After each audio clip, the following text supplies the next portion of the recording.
What's going on, everybody? We are back with another super special guest. Today's guest is a professional wrestler out of the Atlanta area. He has just been completely on fire and crushing it all over social media with his comedic reels. Very hilarious, specific niche. Ladies and gentlemen, Big Trouble Ben Bishop. Ben Bishop, thank you so much for joining me today. Oh, it's great to be here, buddy. Thank you for having me. Yeah, absolutely. The first thing I'm going to start with, a few weeks ago, you have that match with AJ Francis. If you just want to take us through that match itself. Yeah, dude. To be honest, I think I'll start out. I'll start out with this. I think AJ gets too much flack for his in-ring work. I think he's a tremendous worker. I think he's very talented. He's a legit athlete, right? Like, I mean, the guy's played in the NFL for 6 years. I don't care if he didn't get crazy playing time. That's still an accomplishment. So anybody that tries to tear him down for that reason, like, oh, you got cut by the NFL. It's like, brother, he played 6 years. Like, and not many people, very, very, very, very, very few people can say that. So he's a heck of an athlete. He's a good worker. He loves pro wrestling. He's always been a fan. He's not just some guy who's just trying to do it for a paycheck, even though he gets paid well from it. It's not that he enjoys it and he cares about it. And the match was fun, man. It was a lot of fun working with him. He's a big guy, but he can move. So we're two big guys. We're both athletes. I was not on the athlete level as him, but I played Division I college basketball, which not many people can say either on the indie circuit. So we had a good time. I would work with AJ any day of the week. Yeah, absolutely. And then I've seen you talk about working with some other bigs in the past, like you have that match with Cruel and stuff like that. How did that compare just to some other big guys and then compared to AJ? Just a bit different because characters are different, right? Cruel's a monster. And that plays a little bit different on what he's going to do and how the match is going to go. AJ's more of just like a, cocky, brash, arrogant, in the best way possible. That's his character. So it's just, things are going to be a little bit different. Character works different.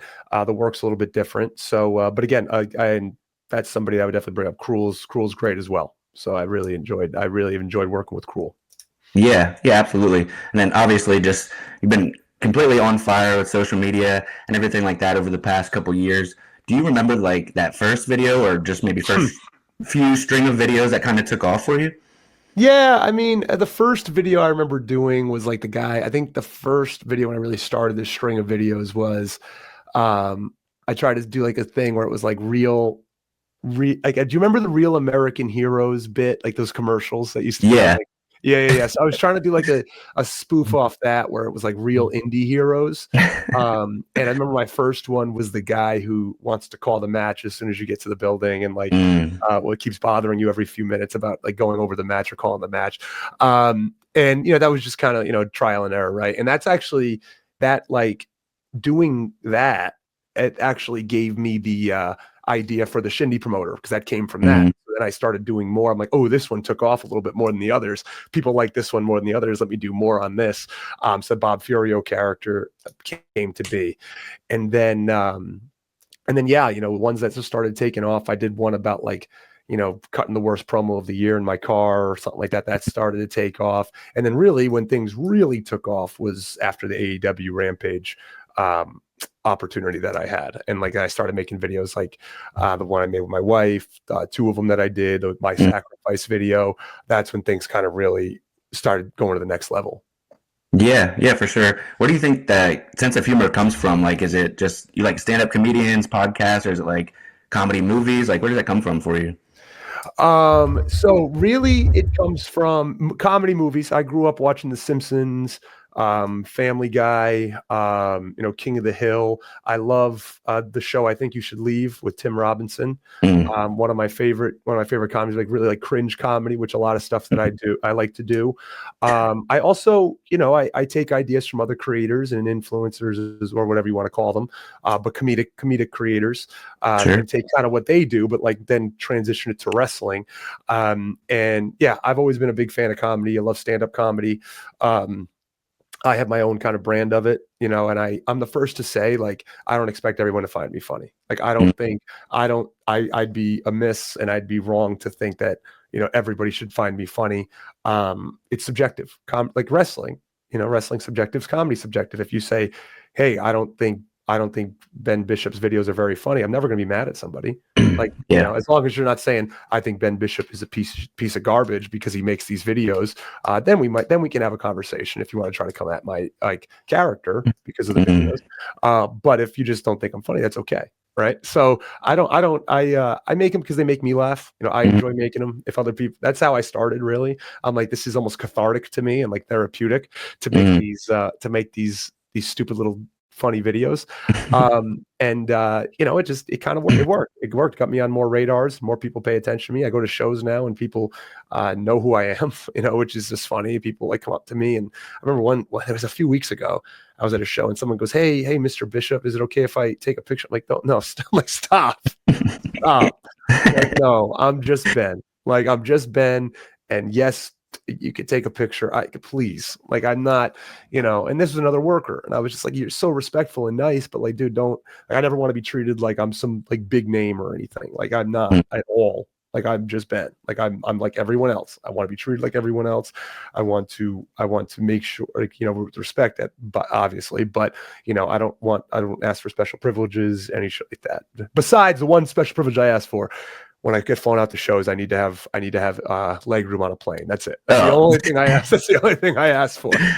Yeah, I think rightfully so. But yeah, right. Yeah, and it's not like you're necessarily like a comedic character wrestler. It's just kind of ties in with that a little bit. But I like how it can go either way. So you can get like the heel kind of comedies, like a Kurt Angle. Then you have the funny guys that are, everybody loves, like an R-Truth or something like that. So it can go either way.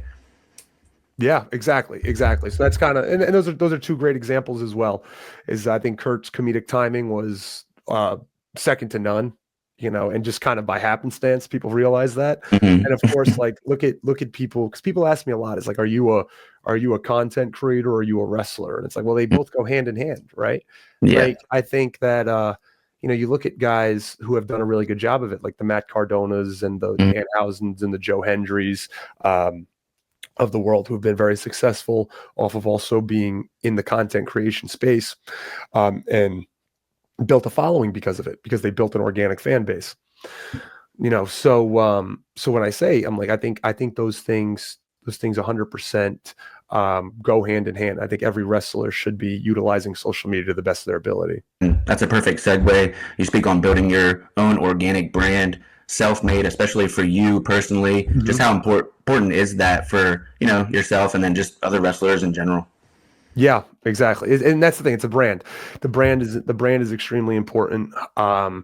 Here's the thing. Like, we're not back in the day where you'll have shows Tuesday, Wednesday, Thursday, Friday, Saturday, Sunday. Like, you don't work 6 days a week anymore. We're not in territory systems anymore. You're hopefully getting maybe 1 or 2 shows a weekend. Maybe 3. Maybe 4 if there's Thursdays too. Maybe you have a lucky weekend where you have 4 shows. But that's very rare. It's usually 2 shows a weekend for most wrestlers, or really 1 for most. But so like, we don't have that ability for all these people to see you every single night. But what you have the ability of now is that you can post clips, you can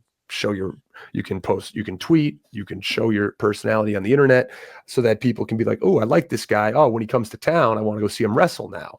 Right. So it's something that that I think is just nowadays you have to do, because just wrestling 1 show or 2 shows a weekend and saying like, oh, here's my poster, hey, I'm wrestling. Great. Like, on average on indie shows, like, you got to think, on average, maybe 200, 250 people will go to a show. And think about how many people are on Twitter. Really, when it comes down to it, only 10% of the population, of the world population, I think even less than that, is on Twitter. So then if you break that down, okay, now maybe 10 to 12 people here are on Twitter, and how many are active on Twitter? So now I gotta hopefully now maybe 3 people, if I'm lucky, tweeted about me on this show. And like, what if they only have a few hundred followers or so, or they don't have like a big following, or people aren't gonna, so then you got to think about it that way. And it's like, how are people going to know like where I was or what I was doing? Like shows like GCW are different, right? Like, obviously they have a huge following beyond GCW, Revolver. Those type of shows have a huge indie following. So that's a little different. But, for majority of indie shows, they don't have that social media following. It's really just the people in the town. So your best way to get seen and get people to notice you and follow you is by utilizing social media. Yeah, 1000%. And then I just want to talk about the landscape of the indies, just how much it's grown and like the different tiers of the indies and everything like that. Just so many opportunities out there for people. And, I think I always wonder like a GCW or a MLW, like are those even kind of indies anymore compared to, it's just such a spectrum. Yeah, no, I think that like GCW is obviously a monster in and of itself. You could really make the case that it's the, probably like the third biggest promotion in the country, because of just what they've been able to do on social media and been able to grow as a brand.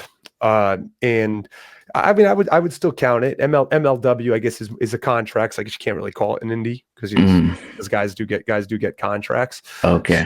So yeah, so it's a little different. But like the GCWs of the world, the Beyonds, like I said, the Revolvers, the Defy as well. Now like Reality of Wrestling. Yeah. Some of these are, people like to say that the indies are like dying. And like because there's like no like indie darlings left or something because AEW scooped them up or whatever your opinion is, which I think is wrong. I think the indies are great, and I think WWE's involvement, trying to get more involved with the indies. I just put a tweet out that people are not mad at, of course, about like everybody was saying WWE should care about the indies more, but now everyone, because they're doing one WWID show at GCW, supposedly they're taking over the indies. Yeah. Which I just don't get. It's like they're doing what you asked them to do. Right. You wanted wrestlers, so what do you want them to do? Like it's just the hypocrisy is crazy. Obviously WWE is always gonna be looked at as the bad guy because they're the biggest. They're like the Yankees, right? They're the big dog on the block. So a lot of people won't like that. Well, I'll say the loud minority does not like them. But they're doing what people have been asking for years. Care about the indies, and they're trying to. So yeah. Yep. Yeah, it's interesting to see like WWE tackle it from two different sides. Like you got into the WWE ID stuff, and then you have the NIL stuff. It's like it's kind of crazy to hear people think that the WWE ID stuff is like ruining the indies. But what are your thoughts on like NIL and like kind of how that compares?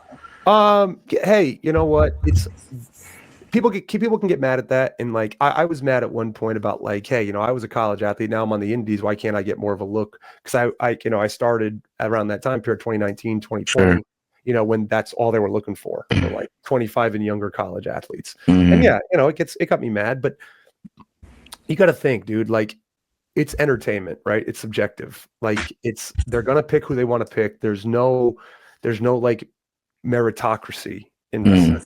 It's subjective. It's not objective. It's not like we're playing baseball and I'm hitting 350 with 40 home runs and 100 RBIs in minor league. Why am I not getting called up? This is yeah. It's you're playing a part in a show, and if someone just doesn't see something in you, or you're not you're not what they need at that moment, that's the nature of the beast. And like, it doesn't matter how hard you work. It doesn't matter that you're making 2 to 3 shows every weekend. You're traveling all over the place. You're sleeping in your car, this, that, and the other. And like, that's awesome that people go through that grind. And I applaud anybody that does it and, is trying to chase their dream. I think that's cool, but you can't get mad that like, that's not what they're, if at that time, that's not what they're looking for. Yeah. So that's my case. That's when I just tweeted recently. It's like the IWC wanted WWE to care about the indies, and now they're trying. Now they're trying to bring more eyes to the indies, and now it's bad. So it's like so it's like you can't win. You're damned if you do. You're damned if you don't. At times, because the shift's happening, all over the place. Even like the big leagues, like starting with AEW acquiring ROH, a few years ago, and then more recently WWE partnering with TNA. Just all that's amazing to see. Like, what do you think, whether you're for yourself personally or just somebody, the better path is like now in 2025, it's like if you get the AEW opportunity compared to a TNA, knowing that they're tied to WWE. So, it depends, man. I mean, I'm 35 years old, right? So like I'm a little bit older, probably where I would want to be, like age wise, but I would love to go to TNA. I mean, I think I would love to build like my brand up at TNA because, I mean, let's face it, like if I'm going up against college athletes in a tryout where it's all like, just who's the most fit or who's the most, 35 and I'm 7 feet tall. It's not, I've played college ball. I've played Australian football. I've done things, I'm not built for that. Right. Mm-hmm. Like I'm not built for who can work out the best. Right. But what I am built for is being in front of a camera and being in a match and being on TV. And I know that I can do that. Mm-hmm. I know I can get people to care. I know I can walk into a building and I can get eyeballs onto me. That's something that I know I can do. Mm-hmm. So I would love to build my brand up more by maybe going over to TNA. That'd be great if I ever get that opportunity. But you got to take it, and even AEW. I'd love to have the opportunity at AEW. I know they got a lot of really talented individuals right now. Would I maybe be lost in that shuffle? Possibly. Possibly. I don't know, and I can't speak on it. But there's a lot of guys and gals over there that deserve more TV time, and I hope that they eventually are able to get more TV time as the company, get more TV time, more shows or whatever it may be. So a lot of them can really shine because there's so many talented people there. But obviously that's not a guarantee. So yeah, it just depends, man. Like I would go to either place, whether if it's NXT, TNA. I'm not someone that's like, nope, I got to be here or I got to be there. It's just like, what's the best opportunity? Wrestling's pretty much on every day of the week. It's like a full-time job if you were to try to watch it all. But are there certain like shows? Are you watching Raw every week? Are you trying to watch? Yeah. You just kind of see what you can. Yeah, again, yeah, wrestling's on more than ever, right? So it's hard to live a real life and watch all this wrestling or consume it all. And I'm sure many wrestlers do not consume all of it. But no, I make sure that I watch a good amount of Raw, like some matches that I really want to see. I'll watch through, and I love that it's on Netflix, so you can kind of go through and see what you want to see. I love to watch NXT because it's a place that I'd want to be, and it's like so I want to see kind of what they're doing. I'm watching more TNA as well, kind of to see what they're doing and what they consider, what they want. So by watching it, right? I would say, and then of course keep up with AEW as well. I think you should at least keep up with everything. Doesn't mean you have to watch everything, every hour of the day, all wrestling, but it's good. Every wrestler, I think MJF might have said this recently in an interview where he just said, like, if you're not at least keeping up with each product, like you're doing yourself a disservice. So, I keep up with it. I try to watch as much as I can realistically. But I would say right now, I love watching NXT. I'd say that's not probably number one. Yeah. And then just who are some of your favorite, current people right now? I know you like Gunther. I've heard that, but anybody else that stands out for you? I would say, yeah, Gunther's definitely number one. I'm loving the work they're doing with Obafemi too. I'm obviously partial to the bigger guys. Sure. I think Obafemi's great. It's tough for me because obviously a lot of the big guys that I used to watch like growing up, there's not as many now. Yeah. So I would say those two really are my top right now. I'd say Gunther and Obafemi are two guys I really like watching. Yeah, and then what were your thoughts on John Cena, everything going on with there? WrestleMania is about still over a month away, but do you have any early predictions with any of those matches? Yeah, dude, I think everything was done great. Everybody wanted this heel turn and it happened. So it's I think it added a lot of juice into WrestleMania season. There's a ton of momentum there. I think the John Cena Cody Rhodes match is obviously the biggest match for Mania this year. Yeah. And I would like to see him break the record. I think the guy deserves it more than anybody, and he should be the one to break the record after the years he's put himself through, all the different eras of WWE he's been through, and all the stuff he's had to do. So I think there's no one more perfect for it. It's funny he's going to do it as a heel, but my prediction is that somewhere down the line that he's going to come back before he retires, and I see the light, and he'll retire as a good guy. Yeah, that's my prediction on him. Yeah, no, I think that's accurate too. I couldn't see him going out like that completely, but it's funny to see him walking out now. He still has the new merch, but he almost looks possessed. It's like he's dialing into maybe that'll be his out. He's a great actor too. I mean, so he's. I love Peacemaker. Anything he's in. Talk about comedic timing too. He's somebody that has a ton of it.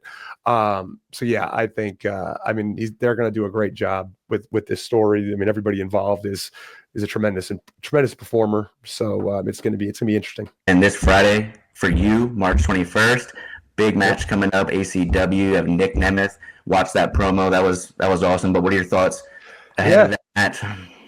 Man, it's crazy that it's here. I knew it was happening since beginning of January. Oh wow. When I found out, actually, beginning of January when I got a text, and it said, do you want to, I'm going to put you in the match with Nick Nemeth. Is that okay? Yeah, of course it's okay. Is that okay? Yeah. No, dude, I don't want to. And I knew it was March. So I'm just like, man, it's a while. And the poster came out and it got a lot of traction. And I mean, he really is, I would say, on my list of people, like he's always been like top 3 of like dream opponents, like guys like Bret Hart, guys like Mr. Perfect, guys like Nick Nemeth. They make people look so good. And like, that's exciting to me that I can work with a guy, because I'm still only 6 years in. I'm not an expert by any means. I'm not the best professional wrestler by any means. So I still have a lot to learn, and working with a guy like that, it's really an invaluable experience. And it's just cool. It's like a fanboy type thing where it's just like, wow, I watched this guy forever, and now I'm going to be standing across the ring from him. Something you just never think can happen. Yeah. So it's really just like small wins. I'm trying to be better at that, is like really enjoying the small wins. Yeah. And then are there any other dream matches just kind of on the indie level for you right now? On the indie level, dream match is such a funny term, but I always say, like, people I really want to work with, that I haven't got the chance to. Richard Holiday comes to mind, is somebody I would love to have a match with. I put this out yesterday. People talk about how hard they work, but this guy actually lives it. And he has been, since he's left MLW, just absolutely tearing it up across the indies, and deserves a real shot, whether it be in, AEW, TNA, WWE. The guy deserves it. He's going to different countries. It really is amazing. I've always wanted to work with Darius Carter out of the Northeast, one of the true, incredible like heels on the indies, and his work speaks for itself. Other guys, I think the world of Adam Priest as well. Another tremendous worker. I'd worked him in a tag match at the end of January, but I'd love to work him in like a singles match. And yeah, there's the list continues. I think guys like Alex Kane, think of guy that he's a local Atlanta guy, and then other guys that I haven't had the opportunity to work with yet across the country. I'm really excited. I get to work with Trevor Outlaw coming up in May at Warriors of Wrestling. That's a guy that I think is really owns his persona as well. But yeah, there's a multitude of guys, but some of those guys that I mentioned are a few that I'm really excited to finally get in the ring with. Nick Nemeth on the 21st, and the very next night you'll be in Lancaster. That's my neck of the woods for 3 Legacies. Yeah. Team up with Microman, and then one of their fan favorites, Star Spangled Strongman, Byron Simmons. How you feel about that matchup? Yeah, I think it's going to be fun. It's definitely going to be a different type of match. It's going to be the visual of me and Microman will be very, very funny. And I don't know what to expect with that match. I'm excited to get back to 3LW. It's a hell of a promotion. Ricardo Jesus, whatever we want to call him, but he does he has really built an awesome promotion there in the Lancaster. This one's in Lebanon. I don't know exactly how close they are, but he's really built that up. And it's a great area for wrestling. So, and my first time there, I got to work against him. That was back in 2022. That was a lot of fun. So it's a place I wanted to get back to. And then, fortunately the dates lined up, where I was going to be in Maryland anyway. So I was like, hey, can I just jump across the border there of the Pennsylvania, Maryland line, and, to have that match, or to work the show. And he's like, I got a great idea. And that was his idea. And, it's going to be a good time. I can't wait. Yeah. Are you going to come? Yeah, I'm there. I'll be there front row. Awesome. If you just want to plug anything else coming up, any shout outs, anything like that. Coming up, I mean, I got, obviously this weekend we went over what I got coming up. And then after that, I'm not going to be in Vegas for Mania week. I'll have a lot of FOMO, but it's okay. I will be at CCW in Nashville on the 18th of April. And then what I can't wait for, I'm really excited for Squared Circle Expo in the end of April in Indianapolis, April 25th and 26th. I will be in a match with defending my, where is it? Oh, there it is. So disrespectful. I have it on the ground, but I'll be defending my Squared Circle Expo Prime title against none other than Jack Vaughn, my internet frenemy. Well, that's good. And also Brian Myers. I can't forget about him either. So the triple threat match for the SCX Prime title. Can't wait for that. Ton of stuff. Warriors of Wrestling coming up in May as well, May 9th against Trevor Outlaw in Cincinnati. And then hopefully in Boca Raton on May 10th, May 17th. I'm in Poughkeepsie, New York for Awesome Championship Wrestling. So I got a lot of stuff coming up, man. It's a grind. It's a lot, but it's fun. It's fun. And I always say, like, that's what wrestling should be. It should be fun. It really should, because it's remember what we're doing. Remember what this all is about. And it should be something that we go out there and we just enjoy ourselves. And even with the discourse around it, don't take it too serious. It's a fun time. So it should be. At Big Trouble BB everywhere. You got it right there. So yeah, you can find me anywhere. I interact. I talk to everybody. If you disagree with me, that's okay. I don't mind if you disagree with me, as long as you're respectful. It's the engagement. It's totally fine. It's the engagement. I got something going on right now. I got a lot of people mad right now because of what I said. They're giving me that engagement, so I don't mind. Yeah. Oh, your cover photo. I wanted to touch on that quickly too. The cover photo on Twitter, that cracks me up every time I go to your page. I read it, like, I know it's already there. I read it every time. What's the context behind that? Do you remember? That was because I made a video about, what was the video I made? It was the one that it was after the debut of Raw on January 6th. And I made the one about, like, everybody just complaining about, like, I made fun of casual fans and wrestling fans about, like, wrestling fans being so mad about celebrities and casual fans just eating up, like, the nostalgia BS. So I was making fun of, but wrestling fans are, for the most part, that loud minority is very, very soft. So they took a lot of offense to it, and that was one of the takes. This is why you're not signed to AEW, buddy. And I'm like, that needs to be a T-shirt, I think. Yeah, it will be. It will be eventually. I bookmark a lot of the hate, so it's good. I keep up with it. But dude, at the end of the day, I just tell, when it comes down to that, like, internet BS, like, dude, you can say whatever you want. You can disagree with me. You can try to quote tweet me to try to get all your little minions to try to, attack me and, like, think it's gonna, like, rattle me. And I don't mind going back and forth with people. Like, I'll do it as respectfully until you become disrespectful. So it is what it is. It's not a real place. The internet's not real. It's just a place where people can feel like they have any sort of relevancy when they don't have any real connection in their life besides an internet connection. So it's just something that I enjoy doing. I enjoy the banter back and forth with all these people. And again, it's been working. So yeah. Here's the thing. As long as you're not doing anything illegal or unethical, right, all press is good press. Yeah, and you never get that in person. No, and that's my thing. I'm going to set up at Squared Circle Expo. I already have this idea. I'm going to put a sign up on my table that says, for $1, you can come up to me. I'm going to promote it too. For $1, you can come up to me and you can tell me off. You can tell me off for $1. Come over and you have 30 seconds, and I can't say a word to you. Just tell me how you feel. Tell me how bad. Tell me how horrible I am. How I don't have cage match ratings. How I'm a shitty wrestler, a shitty person. I'm a loser. I'm a grifter. I don't care. Say whatever you want, and you can do it for 30 seconds, and I'll just nod, take your $1, and say, and be happy. And if you don't have $1, maybe we can work it out where you can do it for free. But I want to see you, all these people, come up to my table, and you tell me off. You have 30 seconds. Do whatever you want to say, and you can say whatever you want to me. And because I want to see how many people do it. Let's see. This is supposed to be a big wrestling convention. I'm sure some of these people are there. So come on over, have fun. Come here. Yeah. And then we can have fun. I can show you that I'm a nice guy. I just have I just have my opinions. These individuals have theirs, and if you get mad at mine, I'm nothing wrong with it. I'm just gonna say mine. So yeah. I love that idea. That's brilliant, dude. Super creative, like with everything else. I love that. Yeah, we'll see how it goes. Yeah.